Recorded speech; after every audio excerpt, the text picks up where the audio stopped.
Um, I'm Aron Solomon. Some of you may remember me from a recent podcast that we did in Stockholm. Today we're in Beijing, and we're at the Beijing International School, Singapore. And I'm here with Julie Lindsay, who's very well known through the internet. And Julie is the e-learning coordinator here at BISS. And we're just going to talk very quickly while we're here at the school in Beijing about a couple of things. The first is, it would be great if you could tell us a little bit about the Flat Classroom Conference that's coming up. We at TGS will be involved. We're very excited about that. That's great. We're excited to have you here, Aron. Thanks. The Flat Classroom Conference is actually an event that we ran in Qatar in January 2009. That was the first time we ran it, and we aim to run it every 2 years as a full sort of conference. And the aim is to bring students and teachers and educators and administrators together from all parts of the world. So we have two strands. One is a student summit strand, and the other one is sort of your leadership strand. And they blend and meld and combine at various stages throughout the 3 days. But the idea of the Student Summit comes from our projects. We run a series of projects, global projects. We've been doing this for nearly 4 years now. Flat Classroom Project is probably the most well-known globally at the moment. And these are projects where we get students in classrooms together, virtually, to work together to study, research and solve problems and do things. And we thought, now, what would happen if we actually brought these students face to face? What would, and you know, I was working in Qatar in 2009 when we did this first one, and my colleague Vicky is in Georgia, USA. And I said, you know, why don't you bring your students to Qatar? Why don't we get other students to come to Qatar? And why don't we bring these different cultures together and try and dispel some of the myths to do with, you know, what you can't go to the Middle East and you know, or the USA, they're so biased about certain things. So it came from that. We wanted to, you know, enhance cultural understanding, and we wanted students to come together to work on a challenge-based project that can ultimately be implemented to change, improve the world as we know it.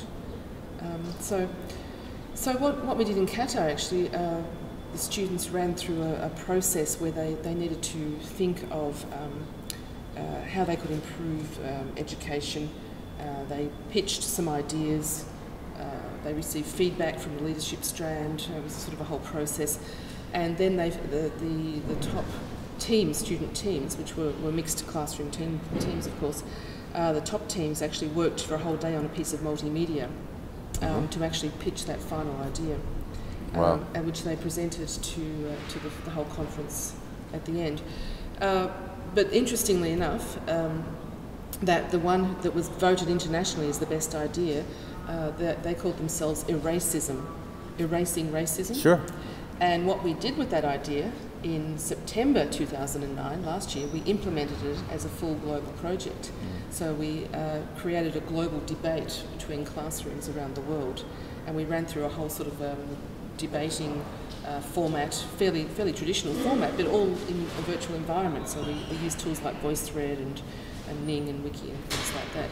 So that was a direct outcome from a student idea, a Sullivan idea, of students sitting in Qatar, you know, Middle Eastern students, USA, African students, Indian students, saying, well, we want to share this idea, we want to erase racism. From that, we took it and created a project out of it. So we're hoping to do something similar. We will do something similar at this conference coming up in February 2011.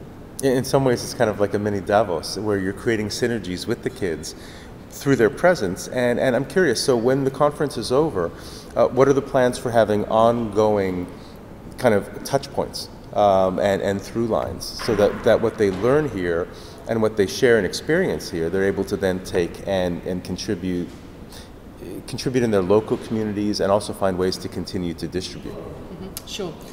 That's really important, and this is why we do work very hard at establishing a learning community before the conference, during the conference and after the conference. And in fact, we've had the opportunity to run 2 flat classroom workshops in the last 12 months as well. We were in Mumbai in February and in Hong Kong last September. We're sort of calling these mini conferences, but they're actually, you know, workshops where we have adults and students doing the same things. but it's important to maintain that connection, and some of the educational networking software that's available, such as a Ning, allows you to do that and to keep in touch and to keep the ideas flowing. And I think that's so important, because these days you don't just arrive at a conference and say, oh, what's happening? I'll just go and see that speaker and that speaker. Oh, that's a good idea, and go back to your school and just go back with your life. I think a 21st century conference should actually change the way you view the world.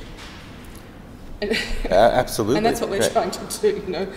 We're not here just to sort of, oh, well, I've got PD money, I think I might go to that. No, we want you to come, but we want you to come with the idea that, yes, I am open to changing my practice. I'm open to flattening the learning that I do in my classroom or that I do as a student. The flat model, the flat concept is such an interesting one when you actually boil it down. Because if people want to become an agent of change, usually you think both from the perspective of students, all learners, students and teachers, you think of this from the perspective of a learner. Usually to be an agent of change, you're always scaling up a mountain. But the concept of the flat is very, very interesting for a few reasons. First of all, it places everybody on the same plane. Students, teachers, everybody.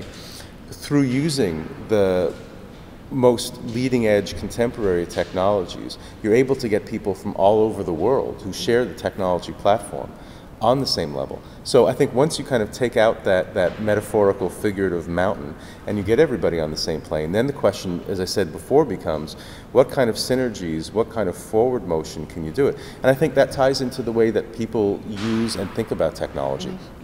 Just as we've always wanted kids to be engaged in things like community service and global service in physical, tangible ways. I'm going to go help build a school or a church or a house or whatever the case is. Now they can build some of these more intangible things. So how would you think of a student who maybe, for example, next year in ninth grade, a 13, 14-year-old student, what would your vision be? I know it's a very difficult question, but what would your vision be for what maybe the totality of their experience could be through a flat classroom environment, through high school? Well, they need, any student these days, particularly your grade 9 level, I think, and we're looking at sort of a grade 6 level entry at BISS next year as well, but they need to be thinking flat in terms of their personal learning network and their personal learning environment. Yeah. And it really is literally, you can actually think in your mind, we're going to break down those classroom walls and reach out to people. I mean, I say to my students, okay, you're studying whatever.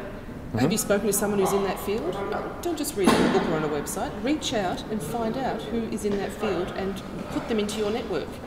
And I think this is scary, but it's liberating as well.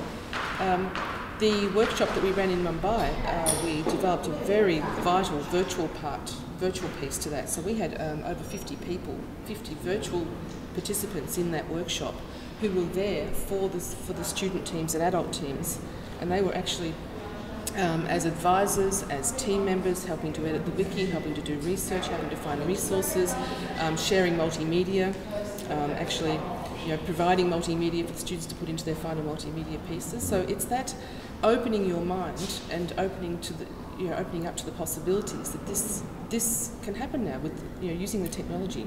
And learning is not in isolation. That's the key point. You don't learn in isolation. And that's very well said. And of course, that isolation is a personal thing. It's a physical thing. It cuts across nations and cuts across cultures. For so many years, when kids would work together, it would have to be a physical environment, and then through vehicles like chats, kids got a sense that you could be with someone in another part of the world. But now, through classroom projects like yours and global education projects like yours, that connection is infinitely more tangible. So we commend you for that. We look forward to Think Global School to be involved in a very practical and real ways with the project, and to see then how that can evolve through the kids' experience in high school. That's great. We look forward to the collaborations that are going to come. Thanks for having us here in Beijing. Thank you, Aron. Thanks. Great. Thank you.